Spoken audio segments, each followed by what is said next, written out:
मित्रांनो, सातारा ऑटो गॅरेजला आपलं स्वागत आहे. या इंडिका डिझेल आहे. गाडीचं कूलंट न वापरल्यामुळं कशी कंडिशन आहे ते बघू शकता. मार रे. हे बघा, हे सगळं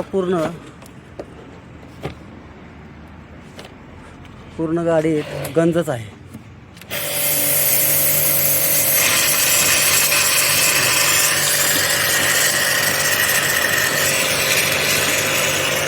हे कूलंट न वापरायचं कारण आहे. कूलंट वापरत जावा आणि आपल्या गाडीची कंडिशन व्यवस्थित राहील. अन्यथा इंजन सीज होणे, गाडी गरम होणे, मायलेज न मिळणे एवढे सगळे कारण होऊ शकते. त्यासाठी आपण आपली गाडीची काळजी घेणं हे सगळ्यात चांगलं आहे. नाहीतर उगाच मिस्त्रीवरती ब्लेम करायचं, मिस्त्रीनं बघितलं नाही काय नाही. गाडी आणून मिस्त्रीला दाखवणं हे आपलं काम आहे आणि वेळेच्या वेळेस सर्व्हिसिंग करणंसुद्धा हे आपलं काम आहे. व्हिडिओ आवडल्यास लाईक करा, शेअर करा, सबस्क्राईब करा, फॉलो करा. धन्यवाद.